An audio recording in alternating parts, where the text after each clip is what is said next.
वालेकुम। Prime marketing से नईम अवान बात कर रहा हूँ। फिरोजपुर रोड के projects model city Rehan garden deal करते हैं हम। आज हम जिस टॉपिक पर बात करेंगे वो हैं फाइल्स खरीदते वक्त किन चीज़ों की एहतियात ज़रूरी है। ज़्यादातर लोगों को परचेजिंग करते हुए अगर प्रॉपर्टी में इन्वेस्ट करना है तो उनको लामहला फाइल से वास्ता पड़ता है, क्योंकि रजिस्ट्री इंतकाल वाली भी बाइंग कर सकते हैं लोग और फाइल्स वाली तो 70-80% ऑफ फाइल्स का ही लेन देन चल रहा है। तो इसके बारे में कुछ बुनियादी मालूमात होनी चाहिए। अगर कोई इन्वेस्ट करना चाह रहा है, कोई अपनी इंस्टॉलमेंट पर ले रहा है या कैश पर ले रहा है और फाइल से वास्ता पड़ रहा है, तो उसके बारे में बुनियादी चीज़ें आपको पता होनी चाहिए। नंबर एक तो ये है कि फाइल्स की दो किस्में होंगी, ओपन फाइल और क्लोज फाइल। ओपन फाइल का मतलब है जिसका कोई नंबर नहीं लगा हुआ और वो अभी जस्ट स्टार्ट है, अभी बैलेटिंग भी नहीं हुई, वो ओपन है। बैलेटिंग के बाद उसको कोई नंबर लगेगा। और क्लोज फाइल से मुराद है नंबर लगी हुई फाइल, यानी ऐसी फाइल जिसके ऊपर प्लाट का नंबर मेंशन है। तो सबसे पहले तो आपको कोशिश करनी है, अगर आपके पास दोनों ऑप्शन है तो आपको ओपन की बजाय प्लॉट नंबर लगी हुई फाइल की तरफ जाना चाहिए।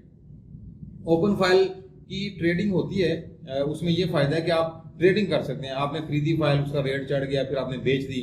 लेकिन इस ट्रेडिंग को बाज लोग इस निगाह से देखते हैं कि ये जायज़ नहीं है, तो उसमें आप लेन देन कर नहीं सकते। तो आप नंबर लगी हुई फाइल लें, उसमें फ़ायदा ज़्यादा है, रिस्क फैक्टर कम है। ओपन फाइल को आप कहीं क्लेम नहीं कर सकते। कहीं पर आपका मसला हो गया, आप पुलिस थाने में जाएं, अदालत में जाएं, तो वहाँ का पे आपका क्लेम बहुत वीक हो जाएगा। प्लाट नंबर लगा हुआ है, उसमें आपके पास काफ़ी ज़्यादा बेहतर स्ट्रॉन्ग पोजीशन आ जाती है। अच्छा, उसके बाद प्लाट जो नंबर लगी हुई फाइल है उसमें भी फिर दो किस्में हैं, पोजीशन वाली है, नॉन पोजीशन वाली है। जिस फाइल का प्लाट नंबर लगा है, नक्शा बना हुआ है, आपको नक्शे पे दिखा रहे हैं कि जी ये प्लाट होगा आपका। अब उसकी भी दो ऑप्शन हो सकती हैं, या तो उसका वहाँ पे कब्जा मौजूद हो, वहाँ पे सड़क बन चुकी हो, सीवरेज आ चुका हो, बिजली, पानी या गैस, ये चीज़ें इनमें से कुछ आ गई हैं, कुछ रहती हैं। और दूसरी ऑप्शन ये है कि नॉन पोजीशन है, कि अभी सिर्फ नक्शे पर है, अभी डेवलपमेंट स्टार्ट होनी है, हो चुकी है, सेमी डेवलप्ड है, जो भी है। तो ये दो पोजीशन होगी। तो ये भी आपने क्लियर करना है कि ये पोजीशन प्लॉट है, नॉन पोजीशन प्लॉट है। अगर तो नॉन पोजीशन प्लॉट है तो वो भी ज़रा वीकर पोजीशन में आ जाता है। अगर आपका पोजीशन वाला प्लॉट है उसमें ज़्यादा फायदा है। पहले नॉन पोजीशन प्लॉट का आपको बता देते हैं कि उसमें आपने क्या चीज़ें नोट करनी है। नॉन पोजीशन प्लॉट में एटलीस्ट आपने साइड पर जाना है, उसको बताना है कि भाई हमें ये दिखाएं कि हमारा एक्सपेक्टेडली प्लॉट किस जगह पर आ जाएगा, यानी कि वो आपको करीब तरीन जगह पर खड़ा होकर दिखाएगा कि भाई यहाँ तक डेवलपमेंट होगी है सोसाइटी की और इससे आगे इस तरफ आपके प्लॉट आ जाएगा, वो आप देख लेंगे। उसके बाद आप ये देखें एलडीए से अप्रूव्ड है सोसाइटी, डेवलपमेंट स्टार्ट हो चुकी है, एलडीए से मंजूर शुदा है, गवर्नमेंट के पास इसका रिकॉर्ड है, ओके। उसके बाद जो गवर्नमेंट के पास रिकॉर्ड वाली जगह है ना, जो वो कहते हैं कि ये ए बी ब्लॉक, ये इतने कनाल, इतने एकड़ अप्रूव है, उसके अंदर आपने ये नॉन पोजीशन प्लॉट लेना है। उसके बाद आपने मैप चेक कर लिया, उसके बाद ब्लॉक चेक कर लिया, प्लॉट का नंबर चेक कर लिया, साइट का विजिट कर लिया। फिर आपने एक तो प्लॉट का नंबर, एक रजिस्ट्रेशन नंबर होता है सोसाइटी का, आपने वो पता करना है, वो नोट डाउन करना है। फिर आपने उससे फाइल ट्रांसफर फीस मालूम करके और सारे और अखराजात, डेवलपमेंट चार्जेस वगैरह, वो सारे पता करके आपके बजट के अंदर है तो आप उसको टोकन दें। उसके बाद आप फाइल ट्रांसफ़र करवा कर, पेमेंट करवा कर ट्रांसफ़र फीस दें और कमीशन देना ना भूलिए। जाहिर है जो बंदा आपके पास इतनी एफर्ट कर रहा है, तो अक्सर लोग ये होते हैं कि एट दी एंड वो कहते हैं कि भाई हमने ले लिया, आपका बीच में क्या काम है। तो भाई उसकी कमीशन पहले आपने तय करनी है। ऑफिस खोल के बैठा है, खर्चे कर रहा है, सारे मामला है।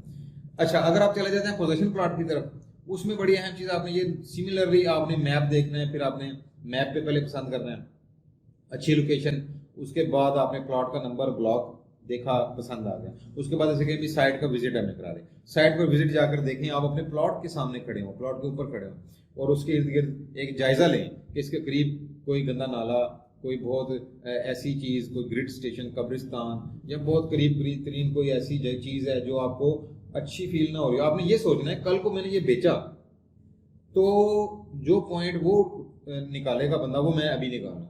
तो उसमें फौरी बोलते ना जाएं, क्योंकि वो भी अगला बंदा भी फील करता है। आप सारी चीज़ें ज़हन में नोट करें, लिस्ट डाउन कर लें कि यहाँ भी ये प्रॉब्लम है, फिर उसे बड़े प्यार से समझाएं कि भाई हमें कोई और ऑप्शन भी दिखाओ। इस तरह 2-3 ऑप्शन देखें, अच्छी लोकेशन जो देखने में भी अच्छी लगे आपको, अगर आपको अच्छी लगेगी दूसरे को भी अच्छी लगेगी।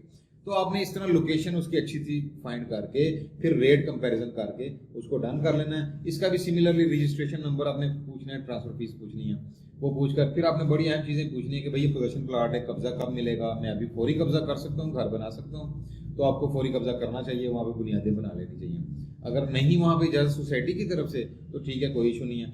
उसके बाद फिर आपने ये करना है कि उसकी चार्जेस पूछने हैं। डेवलपमेंट चार्जेस होती हैं सोसाइटी के, अगर कॉर्नर प्लाट है उसके चार्जेस होते हैं, और मेन बुलेवर्ड के जो भी चार्जेस पूछ रहे हैं, इन चार्जेस के बारे में भी एक वीडियो में हम आपको सारा बताएंगे कि सोसाइटी में कौन कौन से चार्जेस होते हैं, जो आपको पहले सारे पता होने चाहिए। उसके बाद आपने फिर वही बात है, टोकन करें, उससे डॉक्यूमेंट फाइल की कॉपी मंगवाएं। अगर हो सके फाइल की कॉपी मंगवा के आप खुद पर्सनली सोसाइटी के ऑफिस में जाएं, उनको चेक कराएं कि जी ये प्लॉट की जो है ना मैं परचेजिंग कर रहा हूँ, आपके पास इसका रिकॉर्ड है, इसके कोई बैलेंस तो नहीं रहता है, इसका कोई ड्यूज नहीं है, इसमें कोई इश्यूज तो नहीं है। सोसाइटी आपका रिकॉर्ड चेक करके आपको बता देंगे भी इसमें कोई इशू नहीं है। तो फिर आप उनको पेमेंट के लिए बुलवाएं, पेमेंट करें और ट्रांसफर फीस देकर ट्रांसफर करा लें। सबसे बेस्ट ऑप्शन आपको समरी कर देता हूँ, पोजेशन वाला प्लॉट है। और उसके बाद अगर आपको पोजीशन वाला प्लॉट आपकी रेंज से बाहर है, आपकी पसंद से बाहर है, या जो भी सिलसिला है, नॉन पोजीशन वाला, ठीक है, नंबर लगाओ, ठीक है ना। तो ये सबसे बेस्ट ऑप्शन हैं दोनों, इसमें आपको जाना चाहिए। और ये बुनियादी चीज़ें आपको बता दी हैं, इनको मद्देनज़र रख के आपको बाइंग करनी चाहिए। सोसाइटियों में परचेजिंग का फ़ायदा है, आजकल किस्तों पर कई सोसाइटीज़ प्लॉट देती हैं, कब्ज़ा फौरी भी देने वाले हैं, हमारे पास ऑप्शन है कि एडवांस दें, कब्ज़ा लें, कर बनाएं। तो इस तरह के ऑप्शन हैं। तो कमेटी से बेहतर है कि इस तरफ आपको आना चाहिए। आपको जो है ना अपना जो भी बिजनेस है उसके साथ साथ थोड़ा सा इन्वेस्टमेंट में और प्रॉपर्टी के लेन देन में आपको आना चाहिए। इसमें बड़े फायदे होते हैं आपकी। बाज़ बात ऐसा होता है साल भर की जो आमदनी है उससे ज़्यादा आपको एक डील में आपका जंप लग जाता है, ऐसी डील्स भी हो जाती हैं। तो ये थोड़ा साथ साथ साइड बिजनेस करना चाहिए, लेकिन उसमें बुनियादी चीज़ें कुछ ज़हन में रखनी चाहिए कि ये सारा ना इस्लाम जो ना हमारे अल्लाह के ताला के हुक्म और नबी सल्लल्लाहु अलैहि वसल्लम के तरीके उसके अंदर हो, उससे बाहर ना हो। जैसे कि ओपन फाइल्स के बारे में कुछ जो है ना इश्कालात हैं, तो आप अपने उलमा कराम जहाँ से भी आपके ताल्लुकात हैं अच्छे तरीके से बेहतर, जैसे अच्छे से अच्छे डॉक्टर के पास हम जाते हैं, अच्छे से अच्छे मुफ्ती साहब जिनको मसाइल का इल्म है, उनसे आप मशवरा करें कि ये सोसाइटी है, इसमें ये मामला है, मैं लेने जा रहा हूँ, इसको मैंने लेना और बेचना है प्लॉट को, या जो भी आपका मकसद है, तो उनसे मशवरा करके तो आपको ये परचेजिंग ज़रूर करनी चाहिए, इस काम में आना चाहिए। बाकी कंसल्टेशन के लिए, मशवरे के लिए फ़ोन नंबर चल रहा है, व्हाट्सएप चल रहा है, काइंडली व्हाट्सएप पे आप अपना मैसेज छोड़ें, इंशाल्लाह आपको ज़रूर रिप्लाई मिलेगा। अस्सलाम।